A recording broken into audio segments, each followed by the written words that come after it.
ಇನ್ನು ಮೂಡ ಸೈಟ್ ಗೋಲ್ಮಾಲ್ ಮುಖ್ಯಮಂತ್ರಿಗಳ ಕುಟುಂಬಕ್ಕೆ ಅತಿ ಹೆಚ್ಚಿನ ಪಾಲು 50-50 ಅನ್ನುವಂಥ ಲೆಕ್ಕಾಚಾರಗಳಿದ್ರೂ ಕೂಡ ಮುಖ್ಯಮಂತ್ರಿಗಳಿಗೆ ಇಲ್ಲಿ ಸೈಟ್ ಕೊಡೋ ಮುಖಾಂತರ ಗೋಲ್ಮಾಲ್ ಆಗಿದೆ. ಹಾಗಾಗಿ ಮುಖ್ಯಮಂತ್ರಿಗಳು ರಾಜೀನಾಮೆ ಕೊಡಬೇಕು ಅಂತ ಹೇಳಿ ವಿಪಕ್ಷಗಳು ಬಿಗಿ ಪಟ್ಟು ಹಿಡ್ಕೊಂಡಿವೆ. ಮುಖ್ಯಮಂತ್ರಿಗಳ ರಾಜೀನಾಮೆ ಮೂಡ ಸೈಟ್ ವಿಚಾರದಲ್ಲಾದರೂ ಆಗಬೇಕು ಅಂತ ಸಿಎಂ ಅನ್ನ ಇಕ್ಕಟ್ಟಿಗೆ ಸಿಲುಕಿಸೋದಕ್ಕೆ ಬಿಜೆಪಿ ನಾಯಕರು ಭರ್ಜರಿ ಪ್ಲಾನ್ ಮಾಡಿಕೊಂಡಿದ್ದಾರೆ. ಮೈಸೂರಿಗೆ ಪಾದಯಾತ್ರೆ ನಡೆಸೋದಕ್ಕೆ ಬಿಜೆಪಿ ನಾಯಕರು ಚಿಂತನೆ ನಡೆಸಿದ್ದಾರೆ. ಅಧಿವೇಶನ ಮುಗಿದ ಬಳಿಕ ಪಾದಯಾತ್ರೆ ನಡೆಸೋದಕ್ಕೆ ಬಿಜೆಪಿ ತಾಲೀಮ್ ನಡೆಸ್ತಾ ಇದೆ. ಪಾದಯಾತ್ರೆ ಮೂಲಕ ತೆರಳಿ ಮೂಡಾಗೆ ಮುತ್ತಿಗೆ ಹಾಕೋದಕ್ಕೆ ಚಿಂತನೆ ನಡೆಸಲಾಗ್ತಾ ಇದೆ.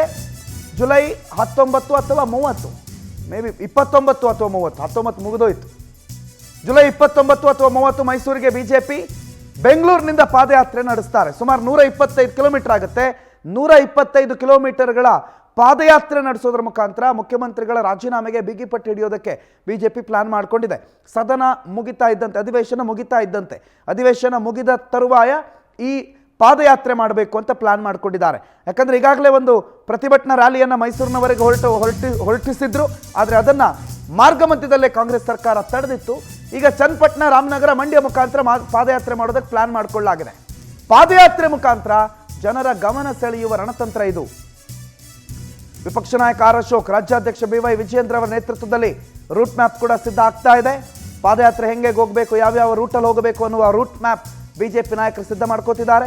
ಮೈಸೂರು ಭಾಗದ ನಾಯಕರನ್ನು ಒಗ್ಗೂಡಿಸಿ ಒಂದು ದೊಡ್ಡ ಹೋರಾಟಕ್ಕೆ ತಯಾರಿ ಮಾಡಿಕೊಳ್ಳಲಾಗ್ತಾ ಇದೆ. ಇನ್ನು ಬಿಜೆಪಿಯ ಈ ಪಾದಯಾತ್ರೆಗೆ JDS ಕೂಡ ಸಾಥ್ ಕೊಡುತ್ತೆ. ಪಾದಯಾತ್ರೆ ಆಗ್ತಾ ಇರೋದು ಹಳೆ ಮೈಸೂರು ಭಾಗದಲ್ಲಿ. ಬಿಜೆಪಿಗಿಂತ ಅಲ್ಲಿ ಅತಿ ಹೆಚ್ಚು ಪ್ರದರ್ಶನ, ಈ ಪಾದಯಾತ್ರೆ ಮುಖಾಂತರ ಜನರ ಗಮನ ಸೆಳಿಬೇಕಾಗಿರೋದು JDS. ಕೇವಲ ಬಿಜೆಪಿ ಹೋದರೆ ಬಿಜೆಪಿ ಮೂಡ ಕಚೇರಿ ಮುತ್ತಿಗೆ ಹಾಕೋ ಒಂದು ಇಂಪ್ಯಾಕ್ಟ್ ಆಗಬಹುದು ಬಿಟ್ಟರೆ ಮಾರ್ಗದುದ್ದಕ್ಕೂ ಇಂಪ್ಯಾಕ್ಟ್ ಆಗೋದಕ್ಕೆ JDSನ ಸಹಕಾರ ಬೇಕು. JDS ಕೂಡ ಇದಕ್ಕೆ ಸಾಥ್ ಕೊಡುತ್ತೆ. ಬಟ್ ಕಳೆದ ಈ ಹಿಂದಿನ ಪ್ರತಿಭಟನೆಗಳ ರೀತಿಯಲ್ಲಿ ಇದನ್ನೂ ಹತ್ತಿಕ್ಕೋ ಪ್ರಯತ್ನ ಆದರೆ ಅದು ಮತ್ತೆ ಆ ವಿಪಕ್ಷಗಳಿಗೆ ಮತ್ತೊಂದು ದೊಡ್ಡ ಅಸ್ತ್ರ ಸಿಕ್ಕಂಗೆ ಆಗುತ್ತೆ. ಬಟ್ ಪ್ಲಾನ್ ಅಂತೂ ಆಗ್ತಾ ಇದೆ, ರೂಟ್ ಮ್ಯಾಪ್ ರೆಡಿ ಆಗ್ತಾ ಇದೆ. ಆನಂದ್ ಈ ಬಗ್ಗೆ ಮಾಹಿತಿಯನ್ನು ಕೊಡ್ತಾರೆ, ನೇರ ಸಂಪರ್ಕದಲ್ಲಿದ್ದಾರೆ. Anand, good morning. ಬಿಜೆಪಿ ಮೊನ್ನೆ ಒಂದು ಇದೇ ರೀತಿಯ ಪ್ರಯತ್ನ ಮಾಡಿತು, ಅದು ವ್ಯರ್ಥ ಪ್ರಯತ್ನ ಆಯಿತು. ಬಿಜೆಪಿಯ ಹೋರಾಟಕ್ಕೆ ಕಾಂಗ್ರೆಸ್ ಅನುಮತಿ ಮಾಡಿಕೊಟ್ಟಿಲ್ಲ.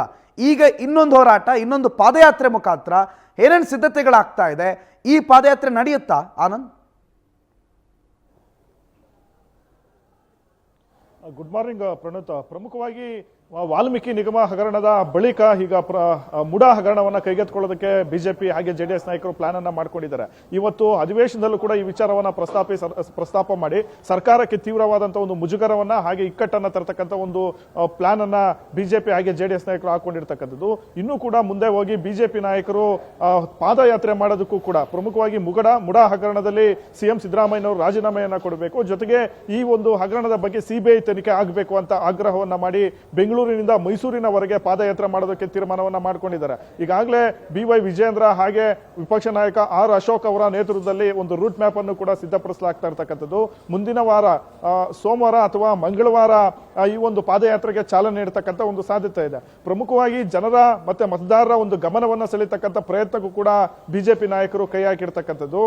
ಬೆಂಗಳೂರಿನಿಂದ ಚನ್ನಪಟ್ಟಣ ಮೂಲಕ ಹಾಗೆ ರಾಮನಗರ, ಮಂಡ್ಯ ಮೂಲಕ ಮೈಸೂರು ಪ್ರವೇಶ ಮಾಡಿ ಅಲ್ಲಿ ಮೂಡಾಮುಗೆ ಮುತ್ತಿಗೆ ಆಗ್ತಕ್ಕಂಥ ಒಂದು ಪ್ರಯತ್ನಕ್ಕೆ ಈಗ ಬಿಜೆಪಿ ನಾಯಕರು ಪ್ಲಾನ್ ಅನ್ನ ಮಾಡ್ಕೊಂಡಿರ್ತಕ್ಕಂಥದ್ದು. ಅದಕ್ಕೆ JDS ನಾಯಕರ ಒಂದು ಸಹಕಾರವನ್ನು ಕೂಡ ಕೋರಿದ್ದಾರೆ. ಹಾಗಾಗಿ ದೊಡ್ಡ ಮಟ್ಟದಲ್ಲಿ ಈ ಮೂಡಾ ಹಗರಣ ವಿಚಾರವನ್ನ ಮುನ್ನೆಲೆಗೆ ತೆಗೆದುಕೊಂಡು ಬರೋದಕ್ಕೆ ಈಗ ಬಿಜೆಪಿ ನಾಯಕರು ಪ್ಲಾನ್ ಅನ್ನ ಮಾಡ್ಕೊಂಡಿರ್ತಕ್ಕಂಥದ್ದು. ಜೊತೆಗೆ ಈ ಒಂದು ವಿಚಾರ ಈಗ ರಾಜ್ಯಪಾಲರ ಅಂಗಳಕ್ಕೂ ಕೂಡ ತಲುಪಿದೆ. ರಾಜ್ಯಪಾಲರು ಕೂಡ ಮುಡಾ ಹಗರಣಕ್ಕೆ ಸಂಬಂಧಪಟ್ಟಂತೆ ಎಲ್ಲ ರೀತಿಯ ಒಂದು ವರದಿಯನ್ನ ಕೊಡಿ ಅಂತ ಈಗಾಗಲೇ CS ಅವ್ರಿಗೂ ಕೂಡ ಸೂಚನೆಯನ್ನ ಕೊಟ್ಟಿರ್ತಕ್ಕಂಥದ್ದು.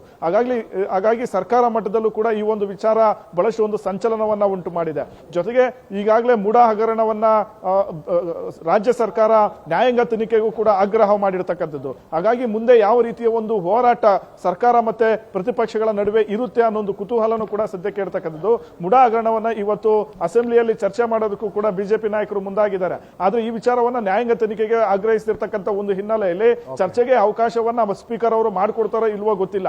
ಆ ಒಂದು ಹಿನ್ನೆಲೆಯಲ್ಲಿ ಸದನದ ಹೊರಗಡೆ ತೀವ್ರವಾದಂತಹ ಒಂದು ಹೋರಾಟವನ್ನ ಮಾಡೋದಕ್ಕೆ ಬಿಜೆಪಿ ನಾಯಕರು ಮುಂದಾಗಿರ್ತಕ್ಕಂಥದ್ದು. ಸದ್ಯ ಇದಕ್ಕೆ ಸಂಬಂಧಪಟ್ಟಂತೆ ಎಲ್ಲಾ ರೀತಿಯ ಒಂದು ತಯಾರಿಯನ್ನು ಕೂಡ ಈಗಾಗಲೇ ಬಿಜೆಪಿ ನಾಯಕರು ಮಾಡಿಕೊಂಡಿದ್ದಾರೆ. Pranoth, thank you.